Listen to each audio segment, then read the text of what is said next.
নির্বাচনটা করা ছাড়া আর এই যে সংস্কার, এই দায়িত্ব এই সরকার কেন নিতেছে? মানে এই সরকার, বিকজ এইটা আমাদের ম্যান্ডেট, আমাদের গণ অভ্যুত্থানের ম্যান্ডেট এই একটাই, কি সেটা? যে আমাদের শুধুমাত্র যে নির্বাচনের কথা আসছে তা না, এরা আসছে এই জন্য যে বিকজ আমাদের পিছনের ইতিহাসটা খুব খারাপ। আমাদের পলিটিক্যাল পার্টিগুলো যেই ধরনের রিফর্মের কথা বলতো, কিছুই তো রিফর্ম অনেক ক্ষেত্রে না করে রিফর্ম রোল ব্যাক করেছে। ফলে যেটা হয়েছে যে আমাদের যারা বিপ্লব করলো, যারা গণঅভ্যুত্থানে ছিল, তারা আশাহত হয়েছেন পলিটিক্যাল পার্টিগুলোর কাছে। তার দাঁড়িয়ে তারা আবার ফিউচারেও তারা চিটেড হতে চান না। তারা এমন একটা পলিটিক্যাল সেটেলমেন্ট করতে চান, রাজনৈতিক বন্দোবস্ত করতে চান, যেখানে পলিটিক্যাল পার্টিগুলো অন্তত তাদের যে ধরেন যে কাজগুলো পিছনে করেছে এটা যাতে না করে। শফিক ভাই, আপনি যা বলতেছেন সেইটা আমি যদি মানে আপনারা বুঝে থাকি, তাহলে ব্যাপারটা হচ্ছে বাংলাদেশের বেশিরভাগ মানুষের মনোনয়ন নিয়ে যারা আসবে তারা এটা বুঝতে পারে না বা তারা এটা করবে না। সেই জন্য আপনারা যারা বিপ্লব করেছেন, গণঅভ্যুত্থান করেছেন, যাদের দায়িত্ব ছিল বা যারা নিজেদের দায়িত্ব নিজেরা এরকম দিয়েছে যে শেখ হাসিনাকে হটানো দরকার, তারা এই দায়িত্ব নিজেদের আবারও দিচ্ছে যে তারা সংস্কার করবে, মানে কোনো গণতান্ত্রিক পলিটিক্যাল পার্টি না। এবং দ্বিতীয় প্রশ্ন হচ্ছে, আপনারা সংস্কার করলেন, যেই গণতান্ত্রিক পলিটিক্যাল পার্টি এটা করবে না আপনারা বলছেন, তারা যদি এটা না করে তারা কি এটা রাখবে?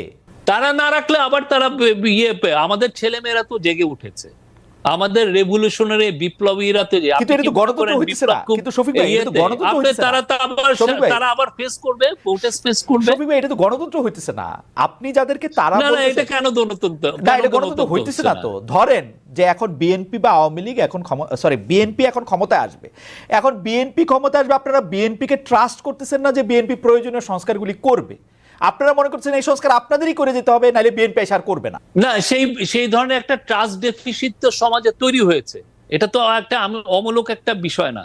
এই ট্রাস্ট ডেফিসিট তো আমাদের পিছনে। আপনারা 1991 সালে আপনি 90-এর এরশাদকে আমরা আউস্ট করার পরে, এরশাদকে সরিয়ে দেওয়ার পরে যেই পলিটিক্যাল বন্দোবস্ত হলো, সেটা তো আমাদের 100 বছর চলে যাওয়ার কথা, কিন্তু আমরা সেটা হলো না। আমরা এই জায়গাটায় কেন আসলাম, কেন আমার এই স্বৈরাচার একটা তৈরি হইলো? এটা কারণ আমাদের একটা পলিটিক্যাল ফেলিউর ছিল। যেই জিনিসটা আমাদের স্টুডেন্টরা, আমাদের আপামর জনসাধারণ এটা জানছে। তারা দেখেছে যে তারা গত 15 বছরে ভালো মতো ভোট দিতে চায়নি। তো তারা এই যে তাদের আকাঙ্ক্ষাটা তারা ওয়ালে লিখে দিয়েছে যে আমরা রাষ্ট্র মেরামত করতে চাই, এবং তারা বারবার এই কথাটা বলেছে। সেই 15 বছর তো সেইটার আকাঙ্ক্ষায় আমাদের, সেই 15 বছর তো আওয়ামী লীগ শাসন করলো, তো সেইটার দায় বা সেইটা যে বিএনপি কখনো কিছু করবে না, সেটা বিএনপির উপর দিতেছে কেন ওরা? আমি তো এটা বুঝতেছি না। মানে বিএনপির সাথে মিস্টারটা কি? বিএনপি তো নিজেরাও তো এটা নিয়ে আলাপ করেছে। আপনি পুরো গতটা বছর বিএনপি এই তাদের 31 পয়েন্টিং এ ফ্যান্টাস্টিক তারা ডিবেট করেছে। তো ওদেরও তো আকাঙ্ক্ষা, আমরা ওদের কাজটাও আরো আগে, ওদের কাজটা ওরাই করুক, অসুবিধা নেই। আপনারা ওদের কাজটা কেন করতে চাচ্ছেন? এটা আমার কাছে একটা কুইজের মতো লাগছে। আমাদের তো এটা একটা কুইজের মতো লাগছে। রিফর্ম করা, আমাদের রিফর্মটা খুবই একটা স্ট্রং ম্যান্ডেট। এবং আপনি যদি আসেন কালকে, যদি এসে আপনি ওপিনিয়ন পোল নেন যে আমাদের ম্যান্ডেটটা কি হচ্ছে, আমি বলবো যে মোর দেন 80% will say that we want this government to carry out reforms. আমি আপনাকে বলতে পারি, আপনি তো শফিক ভাই কোন একটা পোল, চালান, আপনি নিজে একটা দেখেন না, ওপিনিয়ন পোল নেন। শফিক ভাই, ওপিনিয়ন পোল দিয়ে তো আসলে বোঝা খুব মুশকিল। তবে মানে পোল হওয়ার মানে একটা জনগণের কোন একটা ম্যান্ডেট না নিয়ে জনগণ কি চায় এটা বইলা দেওয়া আমার মনে হয় ঠিক গণতান্ত্রিক না মনে হয়। আমার মনে হয় যে এই গণ অভ্যুত্থানের চেয়ে বড় ম্যান্ডেট পৃথিবীতে নাই। সেই গণ অভ্যুত্থান ছিল, এটা ভোটে গণ অভ্যুত্থান খুবই বড় না। আপনি বেয়াদবি নিয়েন না, কিন্তু এটা তো অতি সরলীকরণ করেছে। অভ্যুত্থানটা ছিল হচ্ছে শেখ হাসিনার বিপক্ষে, আর কোনো কিছু তো ছিল না। একটা ভালো নির্বাচনের পক্ষে, একটা ভালো নির্বাচনের পক্ষে না। অভ্যুত্থান শেখ হাসিনা রাষ্ট্র মেরামতের পক্ষে। কোন জায়গায় দেখছেন যে আমি অভ্যুত্থান করেছি, আমার 3 মাসের মধ্যে ইলেকশন দেন? কোথায় লেখা আছে? আপনি দেখেন ওয়ালগুলোই, আপনি ওয়াল গ্রাফিতি গুলো, আপনার তো এখানে অনেক করেসপন্ডেন্ট আছে, আপনি পাঠান না। আমি তো এরকমও কোথাও দেখি নাই যে আমি আইসা রাষ্ট্র মেরামত করব, সংস্কার করব, এটাও আমি দেখি নাই। আমি দেখছি শেখ হাসিনা, সেটা তো আমি শেখ হাসিনাকে ক্ষমতা থেকে যাইতে হবে, একটা ভালো নির্বাচন পাইতে হবে। কারণ 15 বছর আমরা কোনো নির্বাচন পাই নাই। আমি একটা গণতান্ত্রিক সরকার, একটা ভালো নির্বাচন দেখতে চাইছি, এইটাই আমি মনে করছি। হাওয়েভার এইটা পুরাটাও, আমি আপনার সাথে যে তর্কটা করলাম, এটা পুরাটাও আমার মতামত না, প্রশ্নটা আপনার করে রাখলাম আর কি।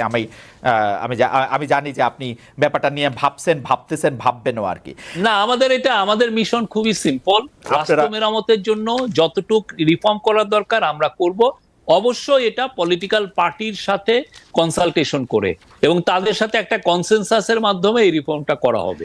সবাই এটা নিয়ে শেষ প্রশ্ন করি যে আপনার কাছে মনে হইতেছে না আসলেই যে পলিটিক্যাল পার্টিগুলিরে যদি আপনি এটা ছাড়েন, যারা গণতান্ত্রিক প্রক্রিয়ায় নির্বাচিত হয়ে আসবে তারা এটা করবে, এটা আপনাদের মনে হচ্ছে না? অনেকগুলো পলিটিক্যাল পার্টি এসে এটা আমাদেরকে বলছে যে আপনারা করে যান, এই কয়টা নেসেসারি। অনেকগুলি পলিটিক্যাল পার্টি মানে যাদের জনসমর্থন 2%। না, আমি এটা নিয়ে কথা বলছি না, কার 2% কার 1%, এটা নিয়ে আমার কোনো ইয়ে না। বাট আমাদের এখানে অনেকগুলো প্রায় 40টার মতো পার্টি তো এসছে, কথা বলছে।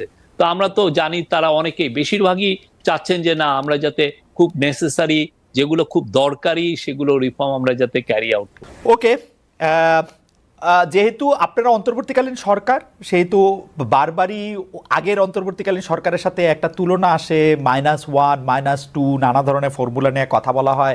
আমরা যেখানে দেখেছি যে বেগম খালেদা যে অনেক অসুস্থ ছিলেন, তার বিদেশে যাওয়া অনেক বেশি দরকার ছিল, তার ডাক্তাররা জানিয়েছিলেন তার শরীর স্বাস্থ্য খুব খারাপ আছে, তারপরেও আমি অবশ্য জানি যে কিছুদিন আগে তিনি অনুমতি নিয়েছেন হয়তো আপনাদের কাছে, তিনি হয়তো শীঘ্রই বিদেশে যাবেন, কিন্তু সেটা উনি দেরি করছেন এই ভেবে অনেকে বলছেন যে তিনিও যদি বিদেশে চলে যান, জনাব তারেক রহমানের মামলাগুলি তোলা হয় নাই, তিনি যদি বিদেশে না আসেন আপনারা কোনো না কোনো ভাবে তাদেরকে মাইনাস করে ফেলতে পারেন। এরকম কোনো পরিকল্পনা কি আপনাদের আছে কিনা, বা এটারে আপনি আসলে না, আমাদের যেহেতু পলিটিক্যাল কোনো ইয়ে নাই, আমাদের অ্যাম্বিশন নাই, অতএব এগুলো কোনো নাই।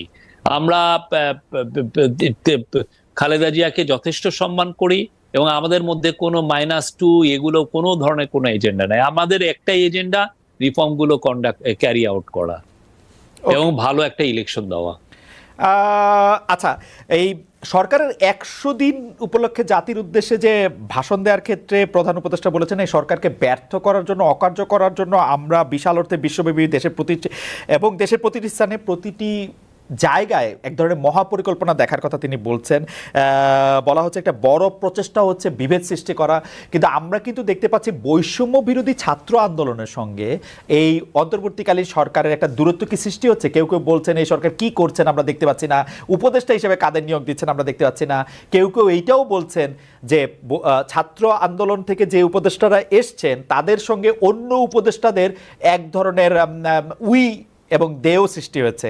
আপনি এই ভিন্নতাগুলির ক্ষেত্রে আপনি আসলে কি মনে করেন, এর জন্য আওয়ামী লীগের ষড়যন্ত্র কিভাবে কাজ করছে সেটি কেমনে মনে করেন?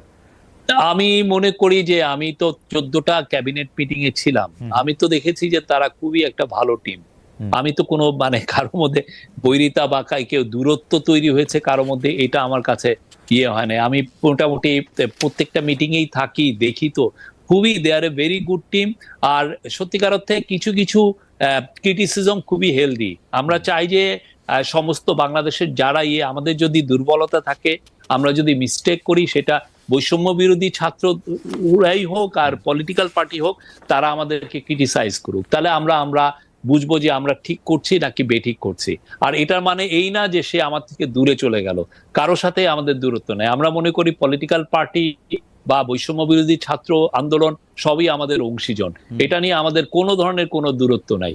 আমরা খুবই রাইট অন ট্র্যাক আছি এবং আমি মনে করি যে আমরা আমাদের লক্ষ্যে খুব